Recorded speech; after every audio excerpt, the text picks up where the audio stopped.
Call this paramedic meeting to order. Attendance has been taken, I assume. We have regrets from Mayor Davis and Councillor Hunt, so it's just me and my county friends here on the committee. Approval of the agenda. Can I have a motion to approve the agenda, please? Councillor Miller, Councillor Pierce, all in favor? Carried unanimously. Are there any declarations of pecuniary interest? Seeing none. We have no delegations, petitions, or presentations. Okay. Paramedic Services Committee minutes. Can I have a mover for the minutes? Councillor Miller, second by Councillor Pierce. Any errors or omissions? Questions? Councillor Pierce. Thank you, Mr. Chair. Through you. Just in regards to with the Ministry of Health, through you to Russ, with the Ministry of Health, with the offload delays that ran for general, the ministry support until resolution is assured. I'm just wondering, they're still involved, they're still working through things. I just wonder if you could just give us a status on that. It's been a while. Through you, Mr. Chair, we'll talk about the stats in a minute. Sorry, thank you. Through you, Mr. Chair, we'll talk about the stats in a minute. The ministry has guaranteed us that they're not leaving until the problem has been corrected. If you've seen or may have read in the Hamilton Spectator, Hamilton hospitals were one of the worst, just like us, and now they're the top 6 right now in the entire province. What we're going to talk about is stats shortly, right? We are finally seeing great improvements, great strides made by the hospital staff through Bonnie, Cam, and her department. They are getting more staff in place, and we're reaping right now the benefits. So how it works with the ministry, we have a large group, which includes the hospital staff, our staff, and the Ministry of Health, and the Deputy Minister, Susan. And then prior to that, they have her staff check in on us first of what's working and what's not, so we can bring our concerns to the table when we do the larger group. Okay, if I could, Mr. Chair, just to follow up on that, and you just kind of alluded to it at the end there, Russ. I appreciate that we're bringing our concerns to the table. Is the ministry bringing things to the table, or are they just there listening? Through you, Mr. Chair, it's a quite unique situation. The ministry has done this in many different regions before. And there's one advocate out of North York Hospital that comes on her own time, her own money, laying down basically the law, the rules, the regulations that the hospital needs to follow by. So the ministry promotes these people. They are an active part, almost acting like a mediary in the overall meeting. What works? What do we need to work together, right? And they put timelines on the hospital. When this first started, they said, okay, so what's your plan? Well, here you go. Kevin and I noticed that a few things, that some of their plans were just rehashes from before. They were never executed. This team at the hospital right now, I believe, is committed to execute their plans, and the ministry is keeping them on not a strict, but a timeline to show improvements. And what we've seen, and we're going to discuss in a few minutes, right, because I have the October stats. When this was published, we could not get them. We're seeing the difference. Okay, that's good. And one final one, if I could, Mr. Chair.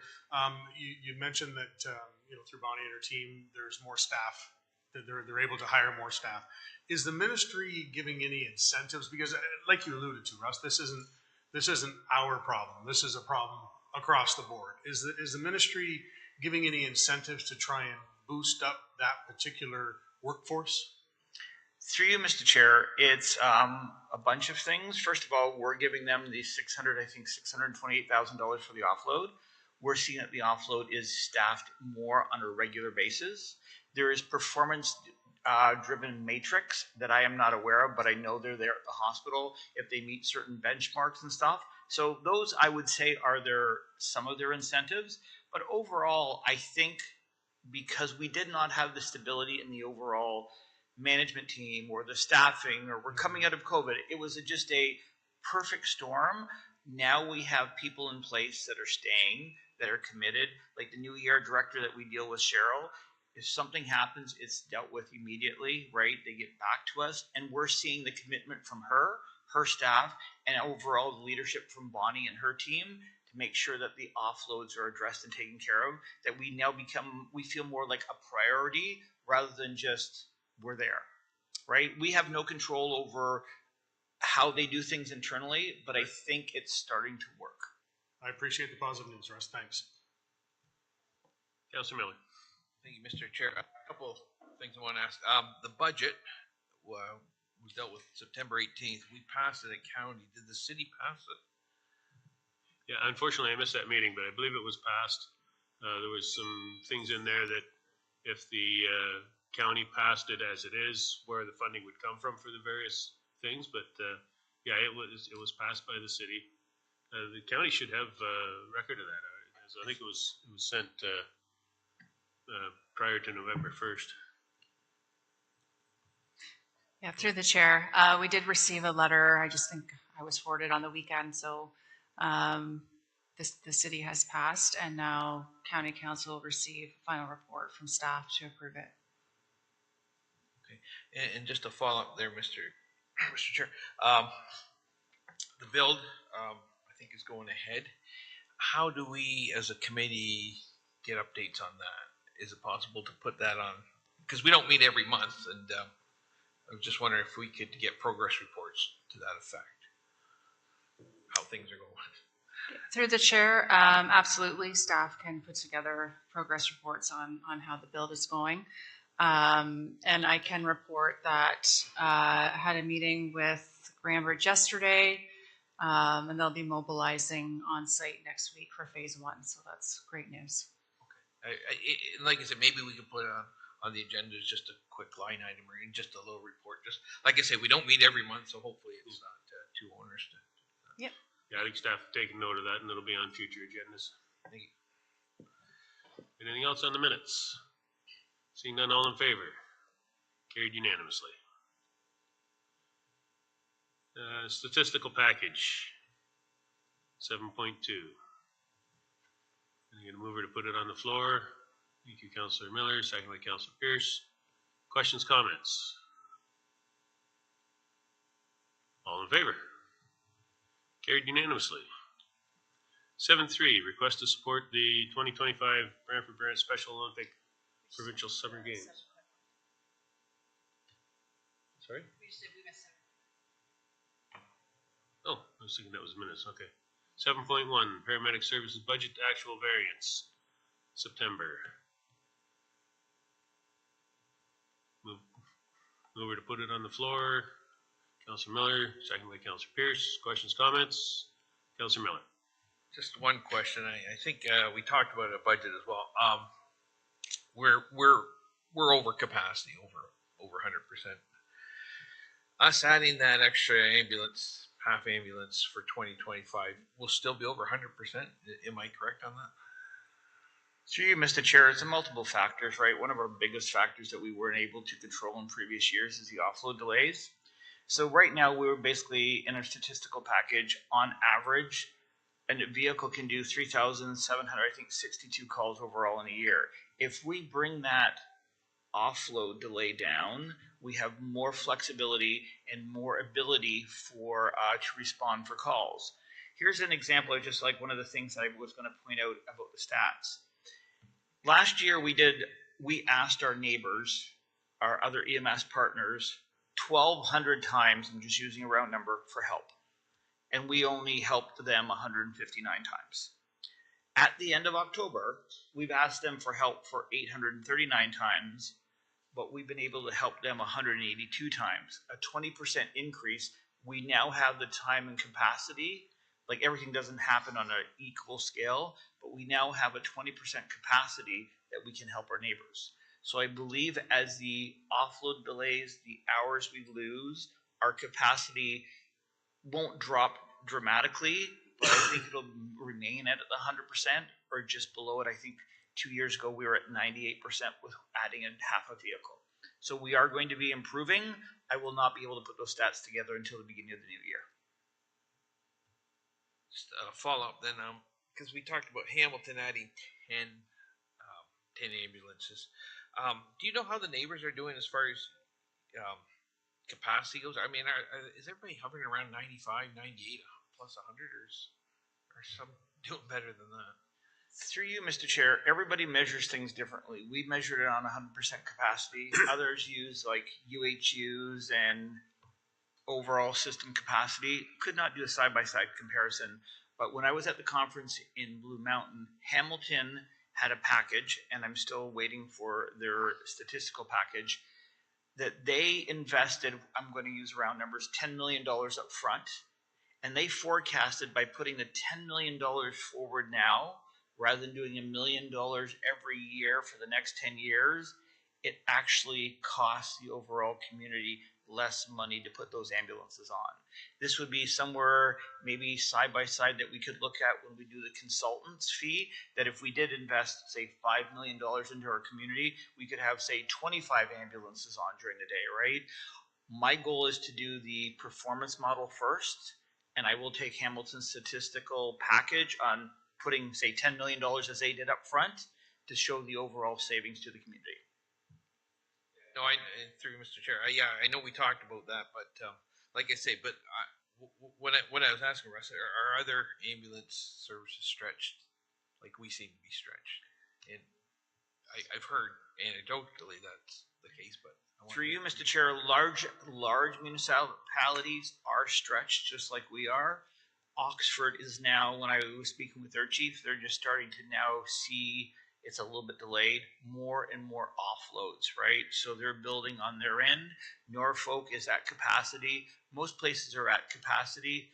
It's just that in a perfect world, all your accidents and all the sick people don't happen all at one time, right? It's those peaks that really hurt most communities, and that's why we have excellent partners to rely on when those situations happen. And the reason I'm asking, well, long-winded, is just, I mean, you talked about the huge, well, to me it's a huge number, 1,200 coming in, and if they're already at capacity, then I don't think that's a long-term solution. That's all. Through you, Mr. Chair, it's not a long-term solution for us, but we're working towards the next steps with the support of this council and others, having that look at that performance-based, right, using our vacation time and staff 7 more ambulances during the day and 2 at night is the concept. I think we're going to be using our money wisely rather than, as Mayor Davis and others have said at this, you just cannot continuously throw money at it, right, because it's not going to solve the problem. And our community paramedic has helped. The hospital has helped now with offload delays. It's just taken us years. I believe we were behind the 8 ball for vehicles and staffing 5-10 years ago, and then all of a sudden the community exploded, right? Our growth, right? So we're just trying to play catch up. Years ago, I think we were not really treading water. I think we're treading water and getting better now and being able to cover our own community's needs. Try and catch up and then be a little more proactive rather than reactive. So, okay, thank you. Councilor Pierce. Thanks, Mr. Chair. And Russ just kind of brought a question to mind. When you talked about the cross-border stuff, Russ, and it's great that we're seeing that differential now. Can you just remind us, so with the cross-border, if we're engaged to go, hypothetically, let's say we're engaged one of our units to go to Oxford to help them out, they're at a 0. And all of a sudden, we get a call, but again, hypothetically, that ambulance that just went cross-border is the only unit left. We're obligated to that call, right? And then there would be another one from another district come in to take the call within Brant. Is that how that works? Can you remind us? Through you, Mr. Chair, there's different facets, right? We do not share our resources. For an example, in our deployment plan, a code 3 that in another community could be waiting up to an hour, that we would not share our resources. And they do the same thing for us, right? Allowing the community that we're in to get healthy. But if it is a code 4, life and death, or whatever the case is, right, we'll be committed. We can't divert on our route to that call. We're committed to that. And we may have to call into another service to help us out in that situation, like say 5-car pileup on the highway right on the Oxford-Brant border, right? We're committed to that. But if we do 10 calls for Oxford and they do 5 calls for us, at the end of the day, plus minus, we owe them for 5 or they owe us for 5, right? That's how it works. Right. No, and I appreciate that part. What I'm trying to understand is, so we've got a unit that's available. Mm-hmm. They're at 0. They're at code 0. We go and help them out on a call. They're obligated to that call. I appreciate that. But now let's hypothetically say that puts us at a code 0 because we sent that ambulance to Oxford. So that ambulance is committed to Oxford, and we would have to pull another in, whether it be Norfolk or wherever, to help us with our code 0, right? So it's kind of that vicious circle. Correct. Okay, all right. It'd be interesting, sorry, Mr. Chair, through you, it'd be interesting to understand if there are any stats available as if we're ever caught in that situation. Hopefully nobody is, but it'd be interesting to see if, you know, if helping a code 0 causes a code 0, which causes another municipality to commit this. Stats, right? Thanks. Through you, Mr. Chair, we probably make a lot of money from that software. Okay, thanks, sir. Yeah, just to follow up to that, if Oxford's in a code 0 situation and we're sending an ambulance there, if one of their ambulances frees up, do they redirect them to the call that we were set to and clear our ambulance? It's through the deployment plan, sorry, through you, Mr. Chair, it's through the deployment plan. If a vehicle in their area frees up, it doesn't say that they're going to keep their vehicle free, right? If we're on transport time and the time is equidistant or less, they will send their vehicle to. If it's a code 4 life and death, our vehicle is the closest, will continue on, but the Oxford vehicle would help to assist to transport back to, say, Woodstock Hospital, and then we would be freed. We're not playing, you get a call, I get a call, and like whatever closer. The most important thing is the patient comes first. And if we're already closest, the Oxford vehicle could back us up unless they get another call in the interim. Okay. Any further questions on 7.1? All in favor? Carried unanimously. Okay, support for Special Olympics. Moved by Mayor Bailey, seconded by Councilor Pierce. Questions, comments? It's a fairly straightforward report. Seeing no questions, all in favor? Carried unanimously. Good news stories usually are. Do we have any communications? Other business? Do we have an in-camera today? I don't remember seeing it. No? Okay. With that, then, our next meeting is in 2025. Counselor, may I have 2 minutes? Certainly. Okay. I just wanted to say that regarding the stats, our call volume remains at about 2,700 calls a month, if following the stats. In September, we saw for lost hours, we were averaging to 1,100, 1,200 lost hours per month. To the month of September, down to 390. In the month of October right now, we are down to 215 lost hours. We've regained 1,000 lost hours for them getting our vehicles in and out the doors that much quicker. So we've seen a 2-month trend. I'm hoping that the trend remains. I'm happy with the 500 mark going into the winter season, but that's we've received back almost 1,000 hours, give or take, from our lost hours. Our code 0s went from about 180 down to 80. So we're getting our vehicles back on time. And the running tally per call was in January was 2 hours and 49 minutes. At the end of October, our average is now 2 hours and 13 minutes.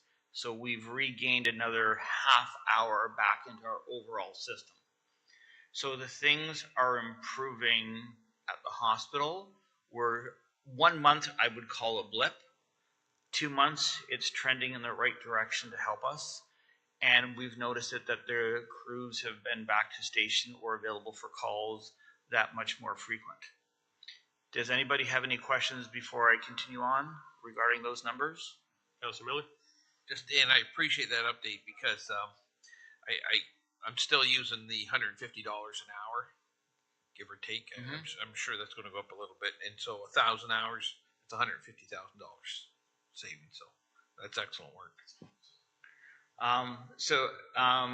What I would also like to add is it's a team effort, right? Everybody's working at it. The crews are start seeing more downtime, not more downtime, but more time to clean up. They're not pressured.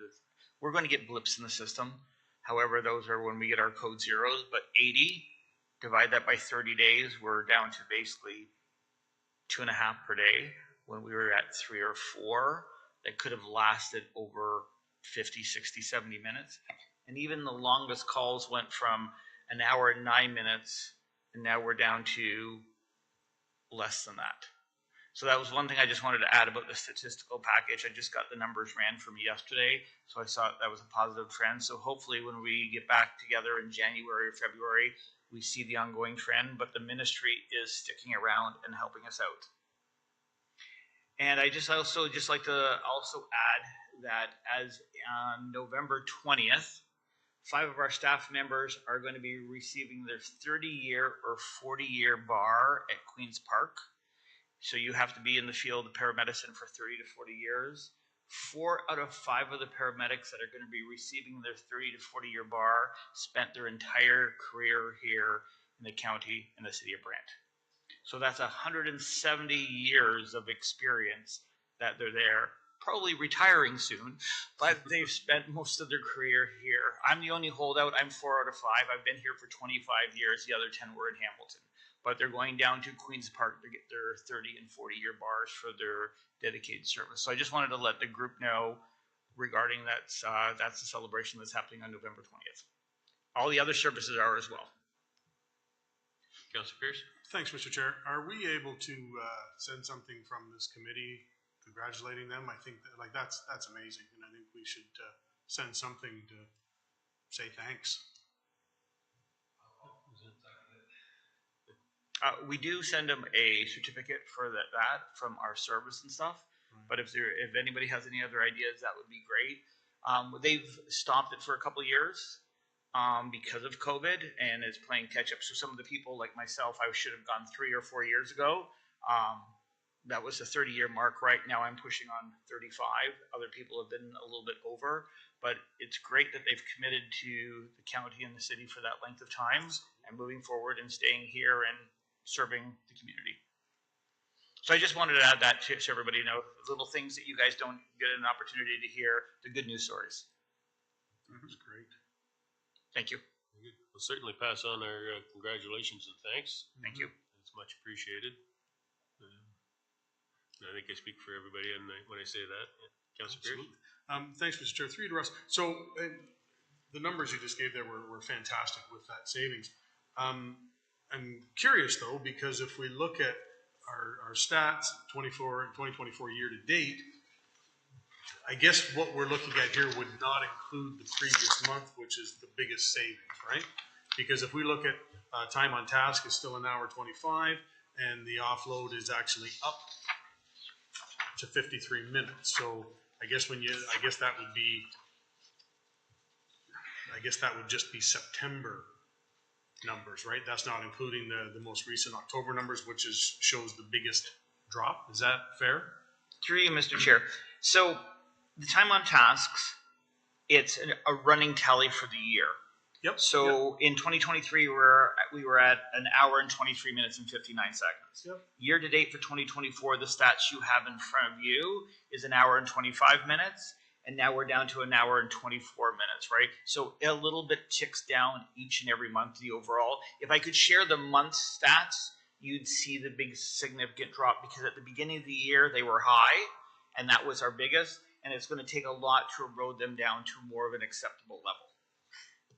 Okay, like I say, it just kind of a good shock. What it kind of shocked me when you were saying that, you know, the lost hours getting in and out quicker, and yet our offload times are up year to date, but I guess it's just like you say, with the September, and what I'm looking at here does not include October data, correct? That's correct. Okay. I got the October data yesterday because it's usually about 5 to 7 days at the end of the month before we get the data uploads from the ministry. Okay, fantastic. Thank you. Any other follow-up questions, comments? Okay, with that, we are adjourned. Thank you, everyone. Thank you.